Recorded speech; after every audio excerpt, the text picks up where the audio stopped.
Hi there, this is a response to Feminist Whore's video Annoying Question, which is a tag video, and I've never been tagged before, so I'm flattered and confused at the same time, because I had to find out what a tag video was. But yeah, it seems the tag seems to be, what is your annoying question? Which is a great topic, which I'm going to misuse, I'm sorry about that. But it's, yeah, it's a fantastic question actually, that annoying questions. Because for me, uh, yeah, questions are on a kind of spectrum. You know what I mean? A kind of spectrum or a continuum.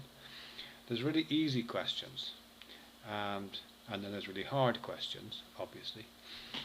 But another way of looking at that for me is there's questions in which 99.9% of the answer is in the question itself. So there's hardly any work to do. It's really obvious what the answer is. And then at the other end of the spectrum, there's questions in which you ask the question and there's just no way of understanding where the answer lies. I suppose what I'm also thinking here is in science and philosophy. That same continuum, I think, exists in science and philosophy questions.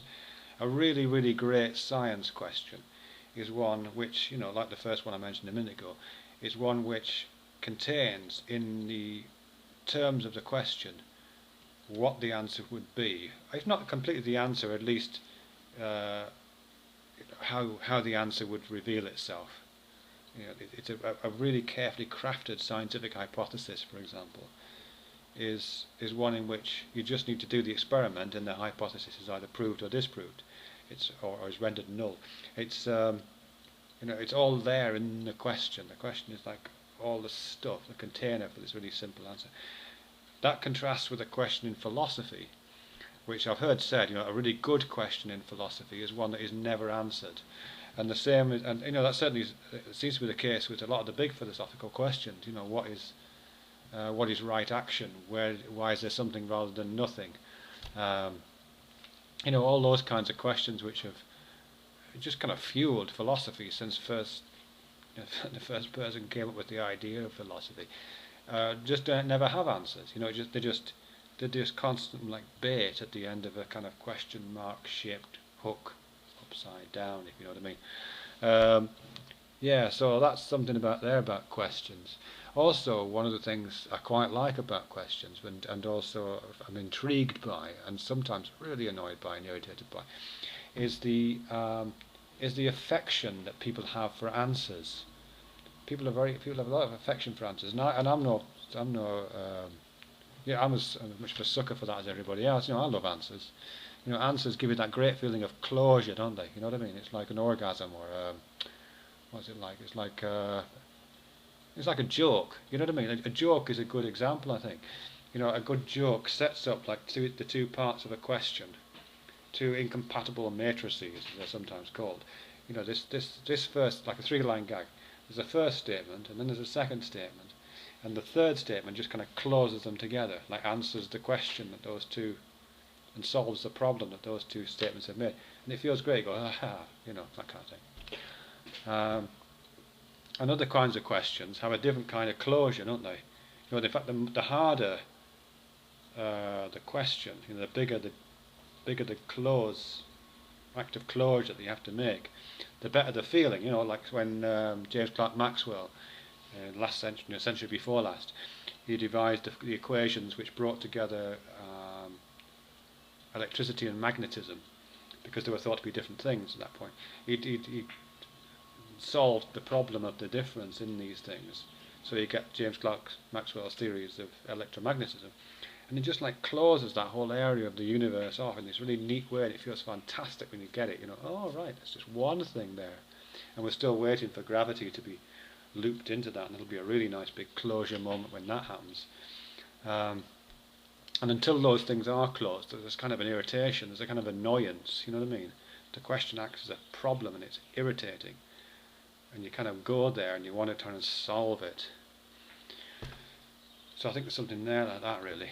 I think the downside of that is, I think there is an irritation. That irritation is kind of oysterly useful, but at the same time, there's a danger. No, I don't overstate it. Not a danger. There's a I think it's an easy, yeah, there's something easy about looking for solutions in that way. I mean, speaking purely personally, and I wouldn't want to extend this to anyone other than myself.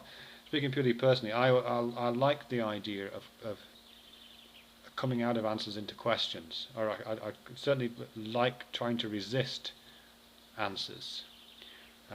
Mainly because I think answers are just these closing things, you know, they just like close it down and it feels great, but so what, you know what I mean? I like the idea of constantly um, finding the question that lurks in the answer. There's quite a famous Aleister Crowley, the magician, quite a famous kind of essay he wrote years and years ago. It was called the Soldier and the Hunchback. It's available online if I can be bothered. I'll find it and put it in the information box. And he's talking about the soldier and the hunchback. And the soldier is the exclamation mark, and the hunchback is the question mark.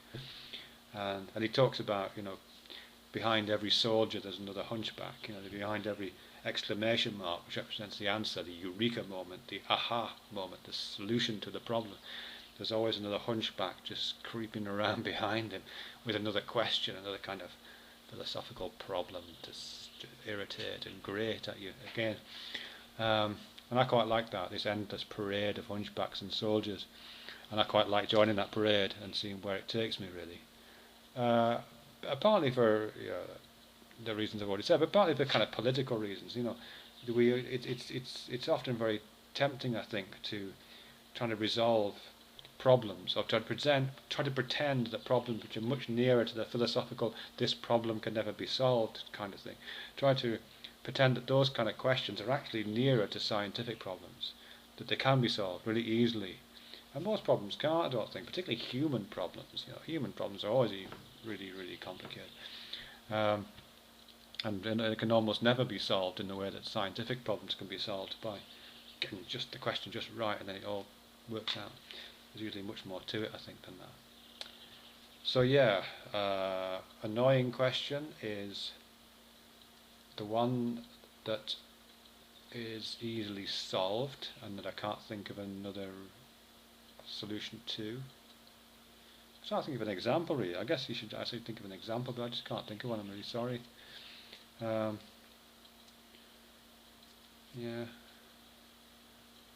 Yeah, religious questions. Religious questions are like jokes, I think. You know what I mean? They're like the big joke.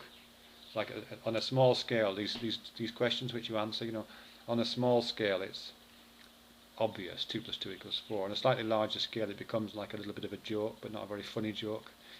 On a slightly larger scale it becomes like a ha-ha, good joke. A bit larger scale, a bit more of a problem, it becomes like one of those aha moments, like a eureka moment, like James Clerk Maxwell's equations, or like you know, the guy who went in the bathtub, or the kakule snake which turned into a benzene ring thing, that kind of thing. But when you solve everything, or when you get the feeling of solving everything, actually even if you don't really solve it, when you get the feeling of solving everything, when everything kind of wraps itself up into a little bow, that's, I think, the kind of religious moment, for me at least. It's deceptive because there isn't really a bow, and everything isn't really wrapped up. But the feeling of that, I think, is on that little continuum there of attempts to not be annoyed, attempts to solve the problem, like Maria. God, that was vague. Sorry about that. And yeah, that'll do. Bye.